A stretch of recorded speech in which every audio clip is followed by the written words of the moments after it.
தமிழா பார்வையாளர்களுக்கு வணக்கம். திமுகவால் விலைக்கு வாங்கப்பட்டாரா சீமான்? சீமானுடைய கடந்த கால அரசியல் நிகழ்வுகளை பார்க்கிற பொழுது திமுக எதை சொல்லுகிறதோ அதை வரிமாறாமல் விஜய் மீது ஒரு தாக்குதல் தொடுக்கிறார். இந்த தாக்குதலுக்கு பின்னணியில் திமுக இருக்கிறது. திமுகவினுடைய துறைமுகம் காஜா பேத்தியர் திருமணத்தில் முதல் திருமண அழைப்பிதழ் சீமானுக்கு வைக்கப்பட்டிருக்கிறது. சீமான் அந்த திருமணத்தில் கலந்து கொள்ளுகிறார். உதயநிதியும் கலந்து கொள்ளுகிறார். இருவரும் கட்டி பிடித்து ஆருயிர் இளவலே என்று சீமான் பேசுவதற்கு பின்னால் 50 கோடிகள் கை மாறியிருப்பதாக தகவல்கள் வந்து கொண்டிருக்கிறது. சீமானை பொறுத்தவரை 2009 ஈழப்பிரச்சனை காலகட்டத்தில் பெரும் துரோகம் செய்துவிட்டது திமுக என்று 50 லட்சம் இளைஞர்கள் சீமானுக்கு பின்னால் நின்று திமுகவை எதிர்த்து அழிக்க வேண்டும் என்று கங்கணம் கட்டிக்கொண்டு அன்றைய காலகட்டத்தில் திமுக காங்கிரஸ் எங்கெல்லாம் நின்றதோ அங்கெல்லாம் எதிர்த்து நின்று திமுக காங்கிரசினுடைய வெற்றியை முறியடித்தார்கள். அப்படி முறியடித்த களத்தில் நின்றவர்கள் தான் சிவகங்கை ராஜீவ் காந்தி, கல்யாண சுந்தரம், இப்படி பல பேர் அந்த இயக்கத்தை ஆரம்பித்தார்கள். ஆரம்பித்த பிறகு சீமானுடைய போக்கு, முத்துக்குமார் மரணம் மர்ம மரணம். இந்த மரணத்துக்கு பின்னால் சீமானும் சாட்டையும் இருக்கிறார்கள். சீமானும் சாட்டையும் அந்த மரணத்தை, மர்ம மரணத்தை மறைத்து விட்டார்கள். அது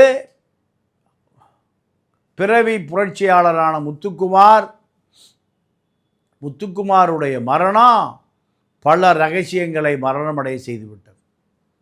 சீமானை ஆளுங்கட்சிகள், அரசு இயந்திரங்கள், ஐபிக்கள், வெளி விவகாரத்துறையை, ஈழப்பிரச்சனையை கையாளுகிற இலங்கை உளவாளிகள் அத்தனை பேரும் சீமானை கையில் எடுத்து விட்டார்கள். சீமான் ஒரு பெரிய கொள்கைவாதி அல்ல. தமிழ்நாட்டின் சாபக்கேடு ஊழல்வாதிகளை ஒழிப்பதற்கு தெருவில் போவோர் வருவோரை எல்லாம் தலைவனாக்குகிற பண்புதான் தமிழர்களிடம் மிஞ்சி நிற்கிறது. தகுதியானவர்கள் அரசியலுக்கு வருவதில்லை. தகுதியானவர்கள் ஏமாற்ற தெரிவதில்லை. தகுதியானவர்கள் பொய் சொல்ல தெரிவதில்லை. தகுதியானவர்கள் அடுத்தவன் மனைவியை பெண்டாளத் தெரிவதில்லை. இவையெல்லாம் இந்த தலைவனாக வருகிற போலி தலைவர்களுக்கான தகுதி. கருணாநிதிக்கான தகுதி, அண்ணாதுரைக்கான தகுதி, அது சீமானுக்கான தகுதி, இப்படி பல பேருக்கான தகுதியே அதுதான். இதில் அப்பாவி மக்கள் ஏமாந்து விடுகிறார்கள். திமுகவை எதிர்ப்பதற்காக ஜெயலலிதாவிடம் சரணடைந்தவர் தான் இந்த சீமான். ஜெயலலிதாவிடம் சரணடைந்து ஜெயலலிதா மரணம் அடைகிற வரை மாதம் 2 கோடி ரூபாய் கார்ப்பரேஷன் ஒப்பந்தக்காரர்களிடமிருந்து சீமானுக்கு வந்து கொண்டிருந்தது.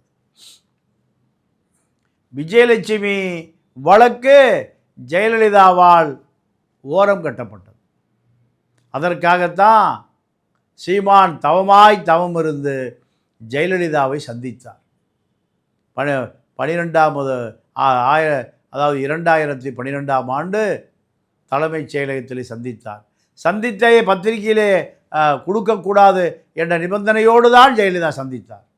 ஆனால் இந்த சைமன் பத்திரிகையாளர்களை சந்தித்து தான் நிரபராதி, விஜயலட்சுமி வழக்கில் என் மீது காவல்துறை பாயக்கூடாது, அந்த புகாரை எடுக்கக்கூடாது என்பதற்காக ஜெயலலிதாவினுடைய அடிமையாகி போனான் இந்த சைமன். அதன் பிறகு ஈழப்பிரச்சனையை தூக்கி எறிந்துவிட்டு ஈழப் பிரச்சனைக்காக துரும்பையும் கிள்ளி போடாத இந்த சைமன் இப்போ தொடர்ந்து ஜெயலலிதா மரணத்திற்கு பிறகு எடப்பாடி வேலுமணி கட்டுப்பாட்டுக்கு போய்விட்டார்.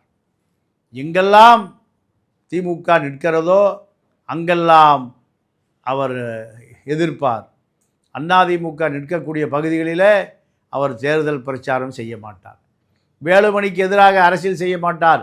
எடப்பாடிக்கு எதிராக அரசியல் செய்ய மாட்டார். இப்படியான ஒரு மலிவான அரசியலை செய்தவர் தான் இந்த சீமான். இப்பொழுது வேலுமணி காலத்திற்கு பிறகு, வேலுமணி தோல்வியடைந்த பிறகு இவருடைய பார்வை திமுக பக்கம் திரும்பியது. திமுக பக்கம் திரும்பி அதிமுகவை எதிர்க்க துணிந்தார். இதுதான் இவருடைய அரசியல் வாழ்க்கை. எந்தவித ஆர்ப்பாட்டம், போராட்டம், உண்ணாவிரதம், ஊர்வலம், தமிழ் தேசியம், காவிரி பிரச்சனை, கச்சத்தீவு பிரச்சனை, முல்லைத்தீவு, முல்லை பெரியார், முல்லைத்தீவு எல்லாம், இப்படி எந்த தமிழனுக்கான பிரச்சனையிலும் இவர் 15 ஆண்டு காலம் போராடியதாக வரலாறு இல்லை. இப்படி ஒரு மலிவான மனிதன் தமிழ் தேசியத்தை கையில் எடுத்ததனுடைய விளைவு தமிழ் தேசியம் நகைப்புக்கு உள்ளாகிவிட்டது. இதுதான் இந்த சைமனால் கண்ட பலன். தமிழர்கள் இப்படி மலிவான நபராக மாறிப்போன இந்த சைமனால் இப்பொழுது விஜய்யுடைய முதலமைச்சர் நாற்காலி, இதை சகித்து கொள்ள முடியாத உதயநிதி யாரை முதலில் விலைக்கு வாங்கலாம்? இங்கே அனைவருமே விலைக்கு வாங்கக்கூடியவர்கள் தான். தமிழ்நாட்டில் இருக்கக்கூடிய அனைத்து கட்சி தலைவர்களுமே ஒரு விலை இருக்கிறது, அந்த விலையை கொடுத்தால் விலை போய்விடுவார்கள். இவர்கள்தான் தமிழ்நாட்டினுடைய தலை விதிகள். அப்படி திமுகவால் இன்னும் சொல்லப்போனால் திமுக இளவலுக்கு இப்படியாவது முதலமைச்சர் நாற்காலியில் அமர வைத்து விட வேண்டும். இதுதான் ஆசை. இந்த ஆசையில் மண்ணள்ளி போட்டார் விஜய். அள்ளி போட்ட பிறகு இளவலால் தூங்க முடியவில்லை, சாப்பிட முடியவில்லை. இரவு பகல் அத்தனை நேரமும் விஜய் பிம்பம் கண்ணை உறுத்துகிறது. தூங்க முடியவில்லை. இப்படியான ஒரு சூழல். இந்த சூழலில் யாரை விலை பேசி வாங்கலாம்? 50 கோடிக்கு சீமான் விலை பேசப்பட்டார்.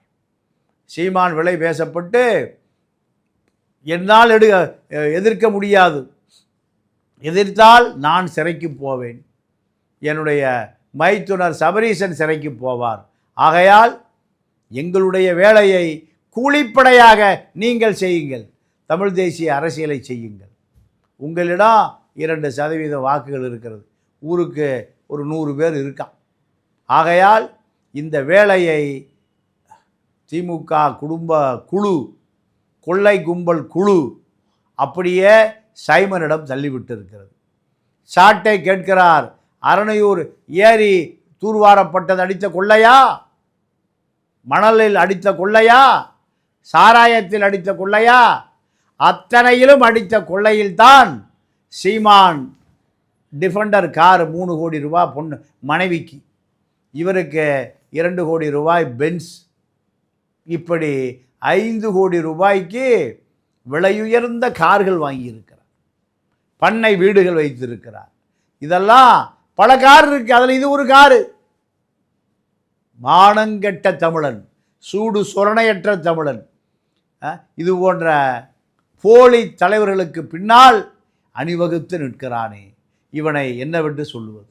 5 லட்சம் பேர் இறந்து போனான், கேட்க நாதி இல்லை, இன்று வரை கேட்க நாதி இல்லை. கஜேந்திரகுமார் பொன்னம்பலம் என்ற போலியை வெளிநாடுகளிலிருந்து இலங்கை அரசாங்கம் இறக்குமதி செய்து களத்திலே வைத்திருக்கிறது. கூட்டாட்சி தான் வேண்டும் என்று பகிரங்கமாக சொல்லுகிறான் அந்த போலி. அவனுடைய சொத்துக்கள் பல கோடி. இந்த பல கோடி சொத்துக்களை காப்பாற்றிக் கொள்வதற்காக இலங்கையில் இறக்குமதி செய்யப்பட்டவன் தான் கஜேந்திரகுமார் பொன்னம்பலம்.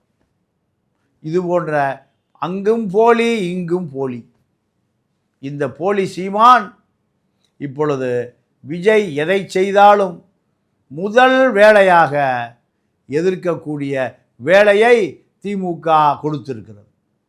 திமுக எதை சொல்லுகிறதோ அதை அப்படியே செய்வார். 41 பேருக்கு அரசு வேலையா? அது தண்டம். உண்மையாகவே தண்டம் தான். தண்டத்தை சொல்லுவதற்கு ஒரு தண்டம் தேவைப்படுகிறது திமுகவுக்கு. விஜயன் பாஸ்கர், கரூர் விஜயன் பாஸ்கர், எம்எஸ்எம் ஆனந்தன், இது போன்ற ஊழல்வாதிகளை எல்லாம் சேர்த்து கொண்டு அவர் தூய ஆட்சியிலிருந்து தீய ஆட்சிக்கு போய்விட்டார். இதை பகிரங்கமாக திமுக சொல்ல மறுக்கிறது. அதற்காக சைமன் சொல்லுகிறார். இப்படியாக பொது தொகுதியில் இந்த சைமனை நிறுத்தி வெற்றி பெற வைத்து சட்டசபைக்கிலே கொண்டு வந்து விஜயை சட்டையை பிடிக்கிறோம், சீமான் தயார் என்று இப்பொழுது திமுக ஒரு திட்டம் தீட்டுகிறது. திமுக குடும்ப திருமண நிகழ்ச்சியில் முதல் திருமண அழைப்பிதழ் சீமானுக்கு போகிறது. யார் ஏற்பாடுது? துறைமுகம் காஜாவுக்கும் சீமானுக்கும் எத்தனை ஆண்டு கால தொடர்பு? திமுகவினுடைய அடிமைகளில் ஒருவர் தான் இந்த துறைமுகம் காஜா. இந்த துறைமுகம் காஜா முதல் திருமண பத்திரிகையை சீமானுக்கு வைக்க சொல்லி யார் சொல்லுகிறார்? உதயநிதி சொல்லுகிறார். எல்லா நிகழ்ச்சியிலும் சீமானும் திமுக குடும்ப உறுப்பினர்களும் நெருக்கமாவதற்கு காரணம் உதயநிதி மீண்டும் ஆட்சி அதிகாரத்துக்கு வர வேண்டும். இது அண்ணாதுரையும் கருணாநிதியும் சேர்ந்து வந்தாலும் நடக்காது. திமுக அழிந்து போய்விட்டது. திமுக உடைய அரசியல் வரலாறு காங்கிரஸை போல மாறிவிட்டது. இப்பொழுது விலை கொடுத்து வாங்குவதற்கு எங்காவது சட்டமன்ற உறுப்பினர்கள் கிடைப்பார்களா? அல்லது பிரிந்து போன கட்சி தலைவர்கள் கிடைப்பார்களா? 500 கோடி விலை வைக்கிறோம், தயவுசெய்து எங்கள் அணிக்கு வாருங்கள். 1000 கோடியை கொடுக்கிறோம், எங்கள் அணிக்கு வாருங்கள் என்று தூண்டிலை போடுகிறார்கள். விளாங்கு மீன்களை தேடுகிறார்கள் திமுக. இப்படி பல விளாங்கு மீன்களை மீட்டெடுத்தால் மட்டும்தான் ஆட்சி என்கின்ற ஒரு கனவுக்கு போக முடியும். ஆட்சிக்கு வர முடியாது, அது வேற விஷயம். ஆனால் சைமனை எப்படி விலை பேசி இந்த பக்கம் கொண்டு வந்தார்களோ அதே போல் விசிகாவில் ரவிக்குமார், சிந்தனை செல்வன் 2 பேரையும் திமுக பெரும் தொகைக்கு விலைக்கு வாங்கிவிட்டது. அவர்கள் கண்டிப்பாக திருமாவளவனை இந்த கூட்டணியிலிருந்து நேரம் வருகிற பொழுது, காலம் வருகிற பொழுது, காலம் கணிகிற பொழுது கண்டிப்பாக இடைமாற்றம் செய்வார்கள்.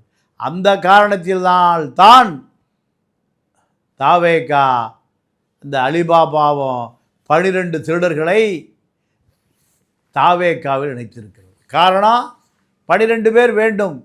இவர்கள் திமுகவிடம் பேரம் பேசிக்கொண்டு தாவேகாவில் இருக்கக்கூடிய போலிகள். இந்த போலிகளை அடையாளம் கண்டு கொண்ட தாவேகா கும்பல், இவர்கள் திமுகவின் கும்பல். இவர்கள் எப்போது வேண்டுமானாலும் அணி மாறுவார்கள். ஆகையால் இவர்களை விட, கூட்டணி கட்சி இனரை விட இந்த அலிபாபாவும் 12 திருடர்களும் எவ்வளவோ மேல் என்றுதான் மடைமாற்றி இருக்கிறார்கள்.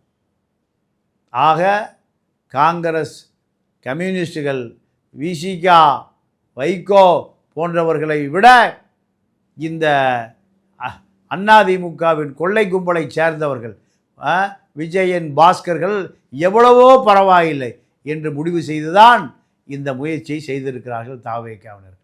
ஆகையால் தமிழர்களே, தமிழ் தேசிய அரசியல் என்னவென்றே தெரியாமல் சீமான் மடைமாற்றி கோடிகளை குவிக்கிற ஒரு வியாபாரமாக மாற்றிவிட்டார். திராவிடம் முகத்தை கிழிந்து தொங்குகிறது.